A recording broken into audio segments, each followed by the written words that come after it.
주시는 하나님 말씀은 요한복음 1장 43절로 51절까지 말씀입니다. 요한복음 1장 43절로 51절까지 말씀을 한 절씩 교독하겠습니다. 지난주에 우리는 예수님께서 제자들에게 물으신 첫 번째 질문에 관하여 말씀을 나누었습니다. 예수님께서 제자들에게 뭐라고 하셨습니까? 무엇을 구하느냐, 무엇을 원하느냐. 오늘도 주님께서 우리에게 물으십니다. 오늘 예배 시간을 통하여 무엇을 원하느냐고. 우리가 이 질문에 하나님, 제가 은혜 받기를 원합니다. 하나님, 제가 주님 더 알기 원합니다. 이렇게 대답하기를 소원합니다. 오늘은 빌립과 나다나엘 이야기가 나옵니다. 이 이야기를 통해서 우리에게 주시는 하나님의 음성을 듣기 원합니다. 43절을 보겠습니다. 이튿날 예수께서 갈릴리로 나가려 하시다가 빌립을 만나 이르시되 나를 따르라 하십니다. 예수님의 첫 제자는 안드레였습니다.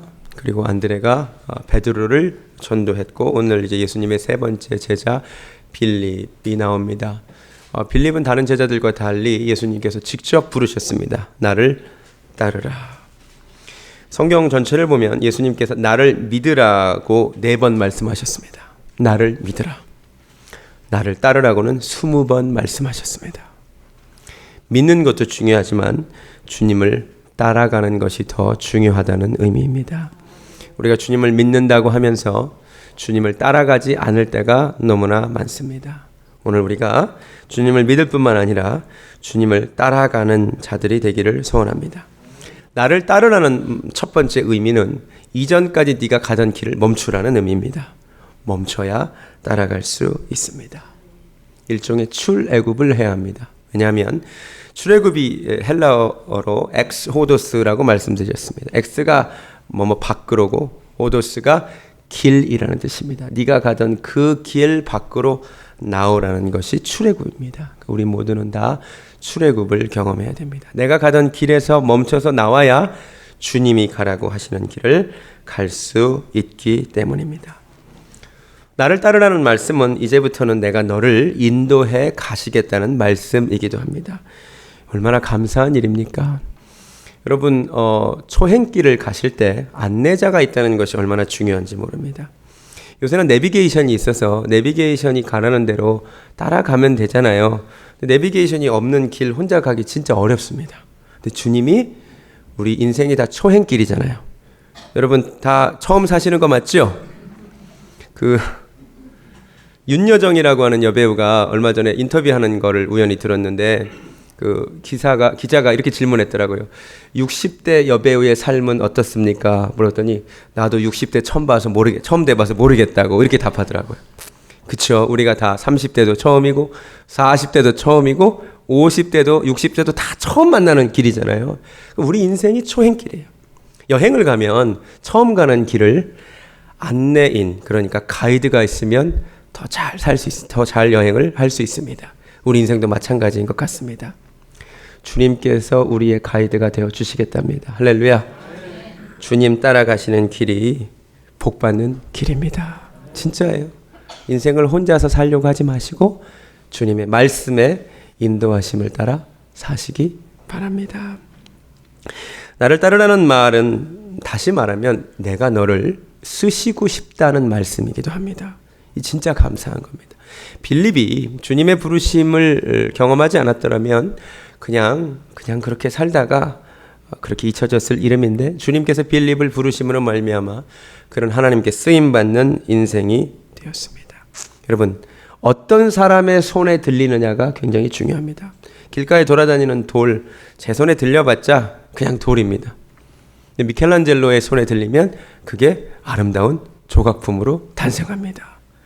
여러분, 하나님의 손에 들림받는다는 것이 큰 축복입니다. 오늘 빌립이 나를 따라오면 내가 너를 쓰시겠다는 하나님의 음성이 있거든요. 주님을 따라가시기 바랍니다. 그러면 여러분의 인생을 가장 아름답게 하나님이 만드실 것입니다. 이날이 빌립의 인생에서의 터닝 포인트였습니다. 자, 그런데 빌립이 예수님을 믿자마자 45절을 보시기 바랍니다. 빌립이 나다나엘을 찾아 이르되 모세가 율법에 기록하였고 여러 선지자가 기록한 그 일을 우리가 만났으니 요셉의 아들 나사렛 예수니라. 무슨 말입니까? 빌립이 예수님을 만나자마자 뭐 한 거죠? 전도. 지난주에도 안드레가 예수님을 믿자마자 제일 먼저 뭐 했죠? 전도했습니다. 예수님의 초창기 제자들의 특징이 있습니다. 예수님을 믿자마자 초신자들이 다 전도했습니다. 여러분, 우리가 예수님을 몇 년 믿으셨는지 잘 모르겠습니다만 예수님을 믿은 지 10년이 되고 20년이 되었는데 전도 한번 못 해보셨다면 회개하시기 바랍니다. 지난주에 우리 3부 청년 예배 드리고 나서 기쁜 소식이 막 들리는데 우리 청년들이 막 전도했대요. 할렐루야. 우리 청년들이 지난주에 말씀을 듣고 처음으로 더 믿어지더래요. 그러더니 나가서 전도했대요. 얼마나 이쁩니까? 우리는 수많은 세월 하나님의 말씀을 들었는데 그 말씀을 듣고 나서 뭐 하셨습니까? 혹시 그 말씀을 그냥 소비하고 허비하지는 않으셨습니까? 우리가 좀 말씀을 듣고 전하는 자가 되기를 원합니다. 전도 한번 해보세요. 전도를 해보면 얼마나 여러분의 영혼이 긴장되는지 몰라요. 진짜 한번 해보세요. 도대체 이 말을 어떻게 꺼내야 될까? 이 사람이 어떻게 들을까? 전도할 때가 여러분의 영혼이 가장 긴장될 때고 여러분이 하나님의 음성에 가장 민감해집니다. 하나님께 기도하게 될 때가 바로 전도할 때예요. 그리고 내 힘으로 안 된다는 것을 체험할 때도 또 전도할 때예요. 내 힘으로 안 되더라고요. 이건 전도해본 사람만이 알아요. 그 이 말을 꺼내기가 너무 힘들어요. 근데 올 한 해 하나님께서 계속해서 주시는 말씀이 있습니다. 전도자 되시기 바랍니다. 오늘 빌립의 전도 가운데 배울 점이 하나 있습니다. 자, 빌립이 나다나엘을 찾아가서 전도를 하는데 나다나엘의 반응이 이렇습니다. 나사렛에서 무슨 선한 것이 나올 수 있느냐? 이거 뭐죠? 따지고 드는 거죠. 여러분, 지난주 안드레가 베드로 전도할 때 베드로는 따지지 않고 그냥 예수님께 왔죠. 이런 사람은 소수입니다. 우리가 전도할 때 많은 사람들이 나다나엘처럼 따져요. 특별히 요새 기독교에 대한 이미지가 또 좋지 않고 그래서 전도하려고 치면 꼭 하시는 얘기들이 있죠. 교회가 어떻고 목사님이 어떻고 다 타락했고 이런 얘기 막 한단 말이에요. 나사렛에서 무슨 선한 것이 날 수 있느냐, 똑같은 거예요. 논쟁하자는 거죠. 근데 빌립이 잘 보세요. 이 나다나엘의 질문에 대하여 댓글 어떻게 합니까? 같이 논쟁합니까? 논쟁을 안 해요. 어떻게 전도하냐면 그냥 와서 보라. 와보라 전도법이라고 여기서 나온 거예요. 제가 전도하면서 논쟁을 해봤거든요. 논쟁을 해봤더니 이게 도움이 안 되더라고요. 논쟁에서 진 사람은 바보가 돼요. 이긴 사람은 원한을 사요. 뭐하러 논쟁을 합니까? 제가 논쟁을 해보니까 제 말에 설득당해서 논쟁 끝에 예수님께 온 사람 거의 없더라고요. 이게 신기한 비밀이에요. 사도 바울도요. 사도 바울이 최고의 전도자 아닙니까? 각지를 다니면서 전도하고 선교했어요. 사도 바울이 다닌 곳마다 교회가 세워졌습니다. 그런데 사도 바울이 갔는데 교회가 세워지지 않은 곳이 한 군데 있습니다. 어딘지 아십니까? 아테네입니다. 성경에는 아덴이라고 표현되어 있습니다. 아테네에 가서 사도 바울이 어떻게 전도했냐면, 사도 바울이 공부를 많이 한 사람이잖아요. 성경에 따르면 그곳에서 에비구로스 학파와 스도아 사람들과 논쟁했다고 나옵니다. 그게 여러분 학교에서 배운 에피크로스 학파, 스토아 학파 철학자들과 논쟁한 것입니다. 엄청나게 지식을 가지고 논쟁을 했는데 그 결과가 뭐냐? 아테네에서만 교회가 안 세워졌습니다. 이 신기한 거예요. 그냥 가서 예수님의 복음을 전하고 하나님의 능력이 나타난 곳에서는 죄다 교회가 세워졌는데 자기 지식과 이 말로 가지고 설득해서 예수님을 믿게 하려고 했던 곳에서는 교회가 안 세워졌어요. 사도 바울이 이것을 깨닫고 나서 고린도전서 2장 4절에서 이렇게 말합니다. 내 말과 내 전도함이 설득력 있는 사람의 말로 하지 아니하고 다만 성령의 나타나심과 능력으로 하려 함은 너희 믿음이 사람의 지혜에 있지 아니하고 다만 하나님의 능력에 있게 하려 함이라. 아멘. 체험해 봤더니 내가 말로 논쟁하고 설득해서 예수 믿게 되는 것이 아니라는 거죠. 성령의 나타나심과 능력으로. 여러분, 누가 예수 믿자고 할 때 논쟁하려고 하면 논쟁하지 마시고 오늘 빌립에게 배운 대로 어떻게 하시라고요? 와봐. 그냥 교회 와봐. 예배 드려봐. 그러면 내 말로 논쟁 와서 전도하면 내가 하는 거지만 와봐서 하면 하나님이 하시는 줄로 믿습니다. 그러니까 하나님께 맡기세요. 그냥 와봐. 신기하게도 믿음은 들음에서 난다고. 이곳에 와서 말씀을 듣다 보면 처음에는 이제 거부하기도 하고 마음문이 닫히기도 하지만 살아계신 하나님께서 만져주세요. 이렇게 전도가 되는 거예요. 앞으로 어떻게 전도하시라고요? 와봐, 와보라 전도법. 초대교회 전도법은 와보라 전도법이었습니다. 그렇게 전도하시기 바랍니다. 결국 사탄이 제일 하는 게 뭐냐면 하나님의 사람들이 교회로 못 나오게 하는 거더라고요. 제가 가만히 보니까 이 자리에 나와서 은혜 받을 만한 사람이면 사탄이 꼭 못 오게 합니다. 그거 신기하죠? 여러분 언제나 은혜의 자리에 있으시기 바랍니다. 있기만 하면 돼요. 있으면 하나님의 음성을 듣기 때문입니다. 자, 어쨌든 나다나엘이 얘기하기를 나사렛에서 무슨 선한 것이 날 수 있느냐. 그러니까 엄청난 촌동네였나 봐요. 시골 동네. 자, 그런데 오늘날 나사렛이라는 동네를 무시하는 사람이 있습니까? 아무도 없죠. 누구 때문에? 예수님 때문에. 와, 나사렛이라는 촌동네. 그 당시 사람들은 다 그렇게 무시하던 그 동네가 오늘날은 예수님 한 사람 때문에 빛나는 동네가 되었죠. 할렐루야. 여러분 이것이 여러분의 인생에 이루어지길 바랍니다. 출신에 눌리는 사람이 있고 자기 출신을 빛나게 만드는 사람이 있습니다. 우리 예수님은 나사렛이라는 출신에 눌리는 사람이 아니라 자기 출신을 빛나게 만드는 사람이었습니다. 나사렛은 예수님은 자기 고향을 빛나게 만드신 분이었어요. 여러분 우리 가운데 여러분이 하나님께 귀하게 쓰임 받아서 여러분 고향을 빛나게 만드는 은혜가 있기를 바랍니다. 여러분의 출신 학교를 빛나게 만드는 은혜가 있기를 바랍니다. 오, 그분이 졸업한 학교구나. 이러면 빛나는 거잖아요. 이 은혜가 우리에게 있어야 돼요. 근데 많은 사람들이 자기 출신에 눌려 살아요. 학벌에 눌리고 고향에 눌리고 그럴 필요가 전혀 없습니다. 우리 예수님 꼭 기억하시기 바랍니다. 이 나다나엘이 주님께 나아가는데 예수님이 뭐라고 평가하시냐면 47절에서 참 이스라엘 사람이구나. 그 속에 간사한 것이 없구나 라고 칭찬하셨습니다. 여러분 사람이 하나님께 들을 수 있는 칭찬 중에 이보다 더 큰 칭찬이 있겠습니까? 여러분 사람을 보니까 앞에서는 좋게 하고 뒤에 가서는 딴 말 하는 사람들이 너무 많더라고요. 야고보서에 따르면 두 마음을 품은 자들이 너무 많더라고요. 근데 하나님이 그런 사람 싫어하세요. 간사한 사람 싫어하세요. 여러분 하나님은 우리 모든 것을 아십니다.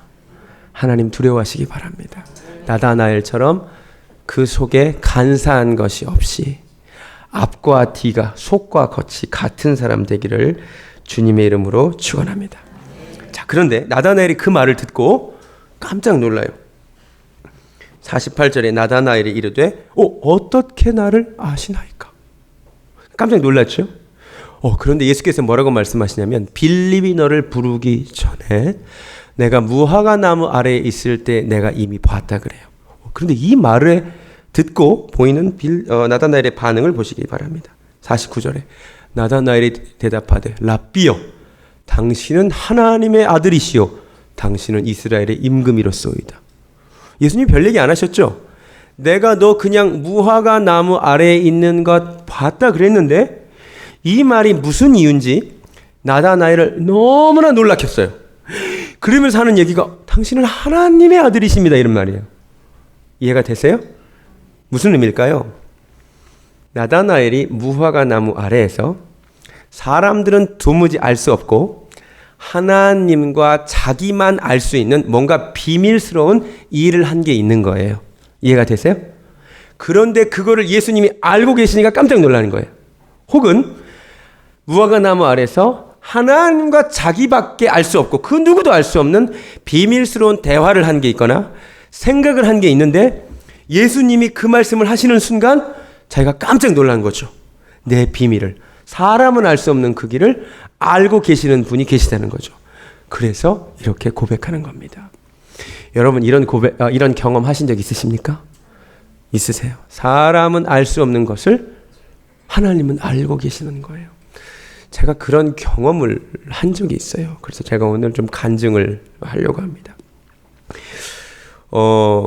제가 원래 외무고시 공부를 하다가 군복무 중에 어느 날 하나님께서 저를 부르시는 체험을 했습니다. 그래서 하나님께서 제 마음속에 이사야 43장 말씀으로 부르셨어요. 내가 너를 지명하여 불렀나니 너는 내 것이라. 이 말씀을 너무나 선명하게 주셨습니다.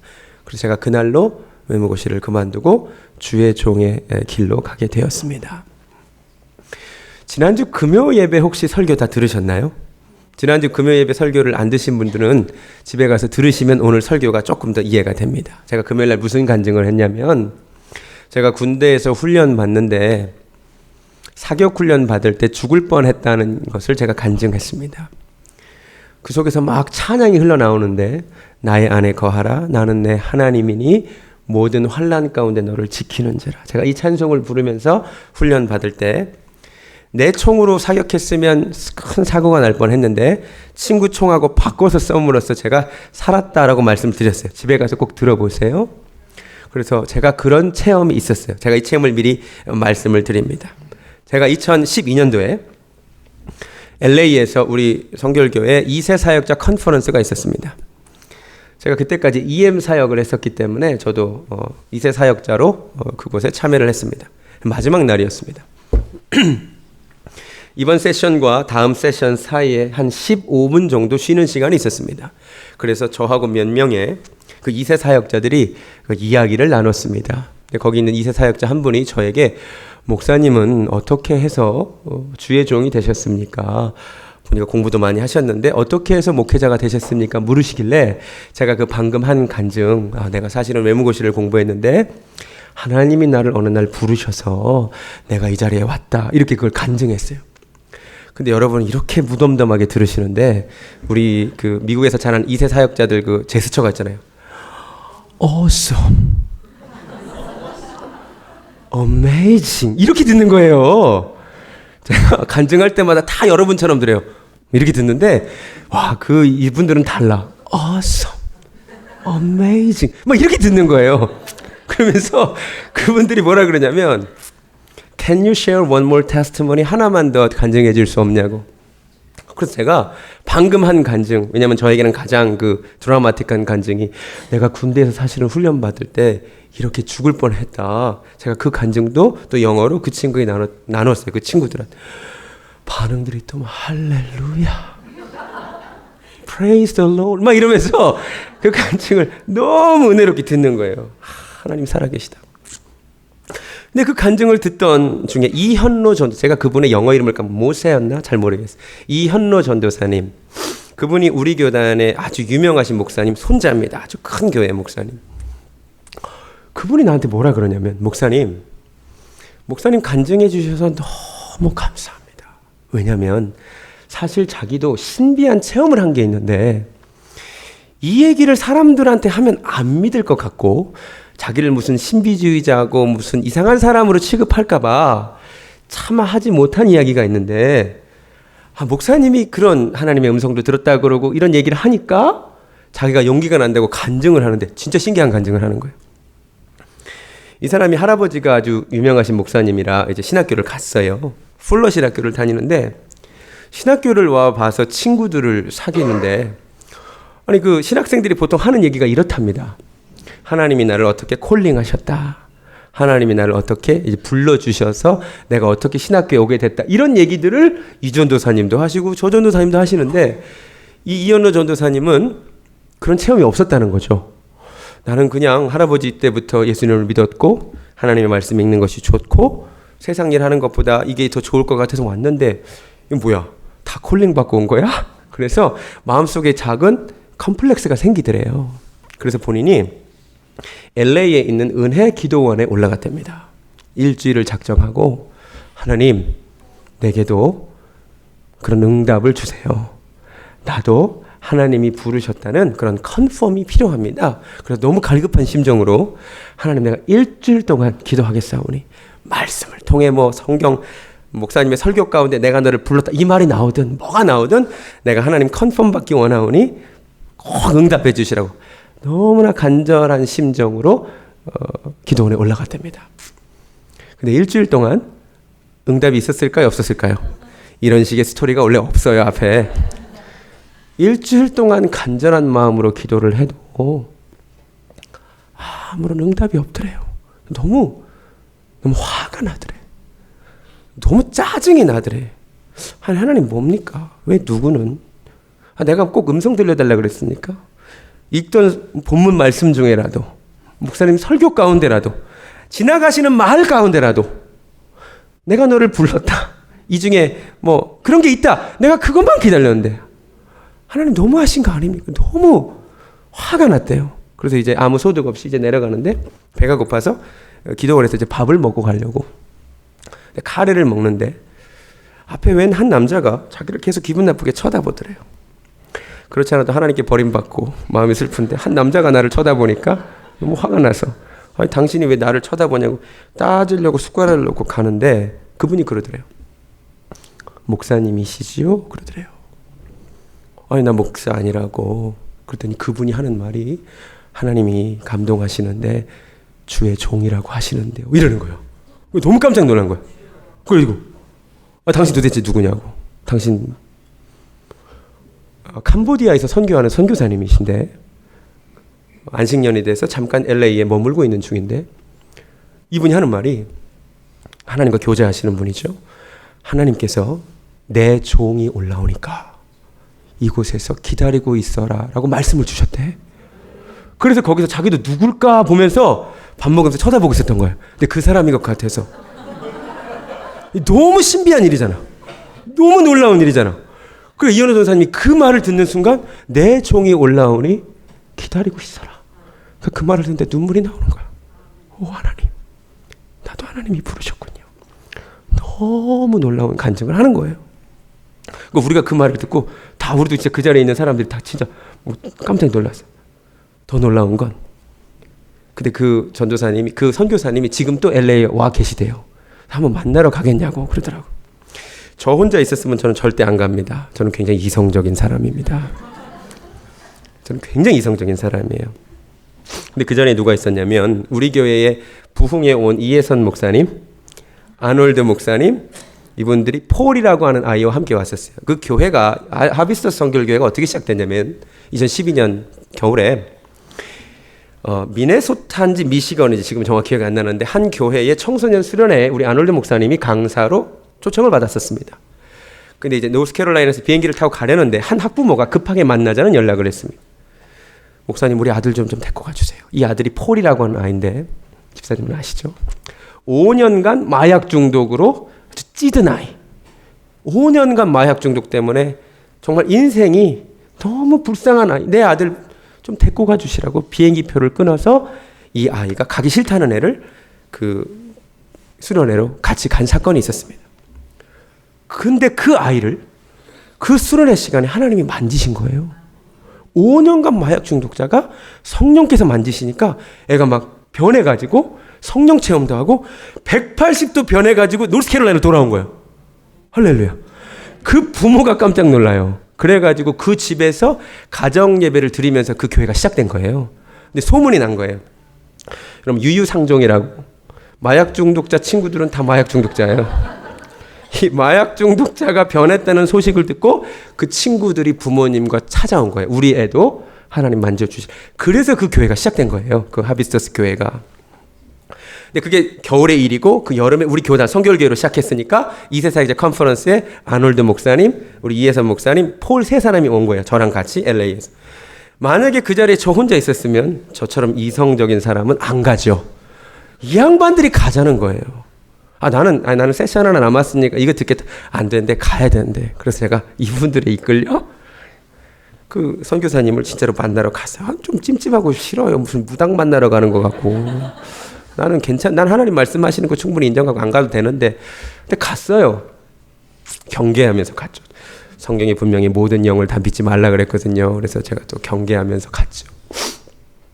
근데 이제 이 선교사님을 만나는데 아주 키도 크시고 멀쩡하게 생기셨어요. 근데 이분이 저를 만났는데 저를 인사를 하고 그 폴이라고 하는 아이를 보더니 너무 이런 말을 하시는 거예요. 첫 마디가 God said you are so important. 하나님이 말씀하시는데 너는 소중한 존재야. 중요한 존재라. 사실 뭐 그 말은 우리에게 별 중요한 말은 아니잖아요.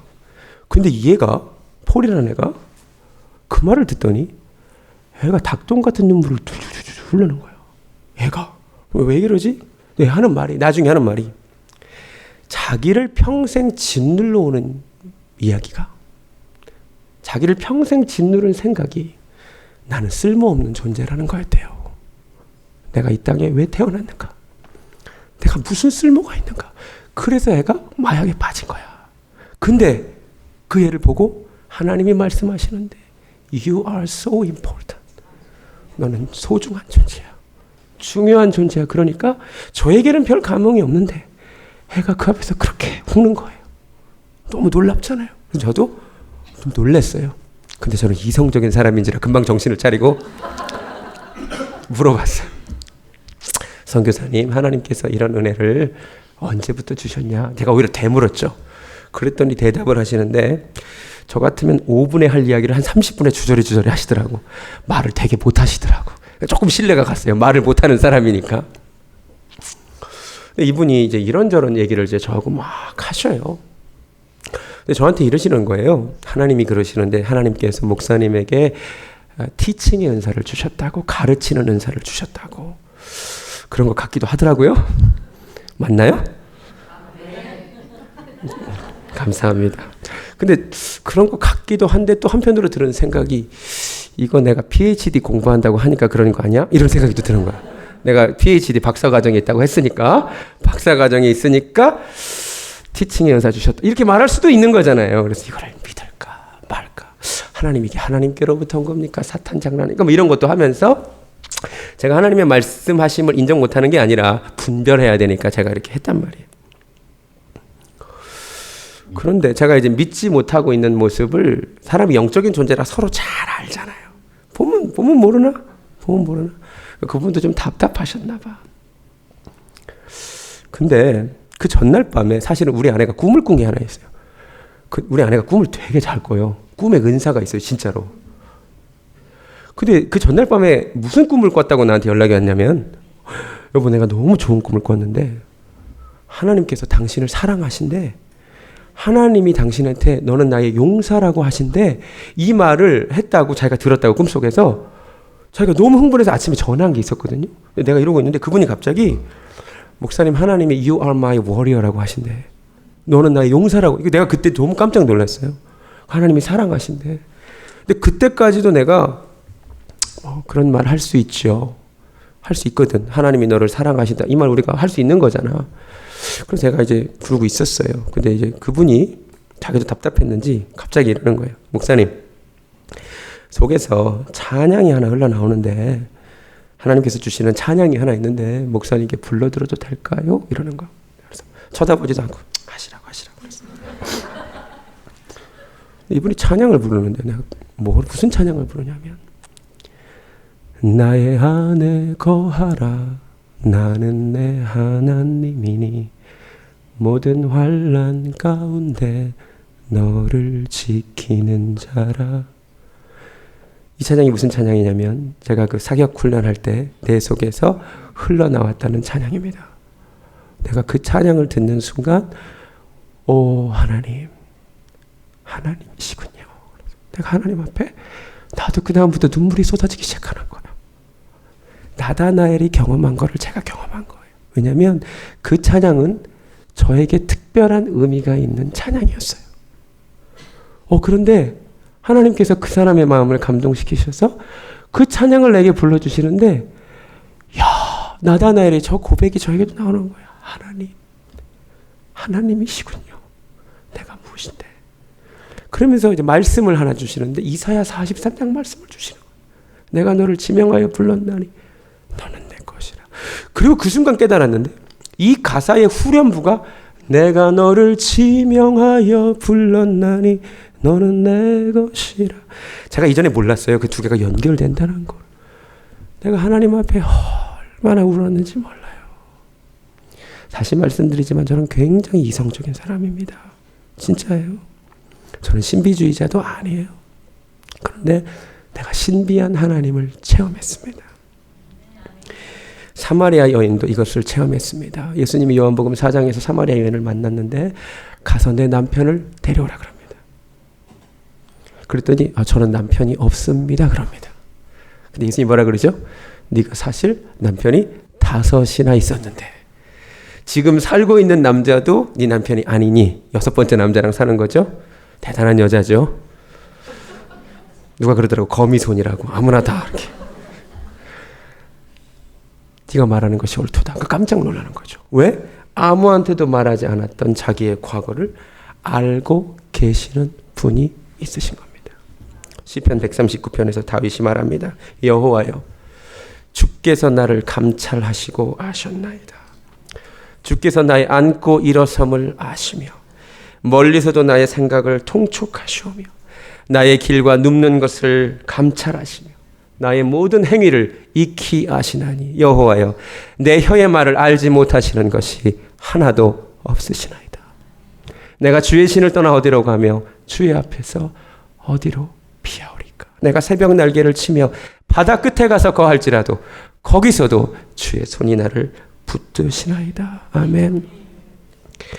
하나님이 살아계셔서 우리의 모든 것을 알고 계심을 믿으시기 바랍니다. 모든 현장의 모든 상황 속에 하나님은 계십니다. 더 놀라운 것, 예수님이 나다나엘에게 뭐라 그러냐면 내가 너를 무화과 나무 아래에서 보았다 함으로 믿느냐, 이보다 더 큰 일도 보리라. 할렐루야. 여러분, 주님의 약속이 놀랍습니다. 저 같으면 잠깐 긴장했을 것 같아요. 나다나엘이 주님이 내가 무화과 나무 아래에 있는 것을 아셨어? 그러면 나사렛에서 무슨 선한 것이 날 수 있느냐, 이 말도 아시지 않으셨을까? 그 말씀 안 하시고 이보다 더 큰 일을 보리라. 이 말이 우리에게 이루어지는 한 해가 되기를 원합니다. 지금까지 우리가 경험한 하나님의 은혜가 큽니다. 그러나 이보다 더 큰 일을 보시는 한 해 되시기 바랍니다. 지금까지 경험한 하나님의 은혜가 크신 줄로 압니다. 그러나 올 한 해 이보다 더 큰 일을 더 풍성하게 경험하시기 바랍니다. 주님의 영광을 보기 원합니다. 찬양하겠습니다. 내 눈 주의 영광을 보래.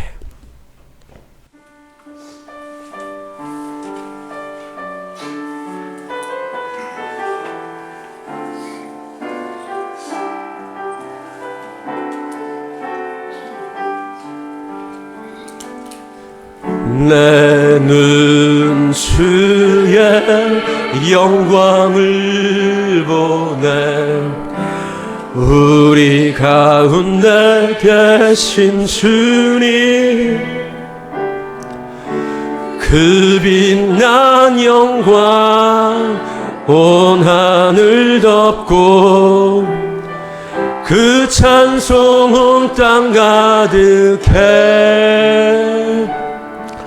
내 눈 주의 영광을 보네.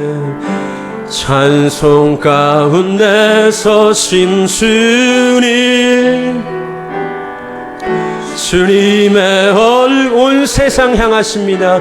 온 세상 향하네. 권능의 팔을 드셨네. 주의 영광이, 주의 영광 이곳에 우리가 그 영광을 보기 원합니다. 우린 선의 주님과 함께 찬양하며 우리는 전진하리. 모든 열방 주 볼 때 주의 영광 이곳에 가득해. 주의 영광 이곳에 가득해. 우린 선의 주님과 함께 찬양하며 우리는 전진하리. 모든 열방 주 볼 때까지. 우리 이 시간 하나님 성으로 기도하기 원합니다. 이제는 우리의 모든 것을 아시는 우리 주 예수 그리스도의 은혜와 하나님 아버지의 극진하신 사랑과 성령 하나님의 역사하심이 올 한 해 이보다 더 큰 일을 보기를 소원하는 사랑하는 베델교회 성도님들 머리 위에 지금부터 영원까지 함께 하시기를 간절히 축원하옵나이다. 아멘.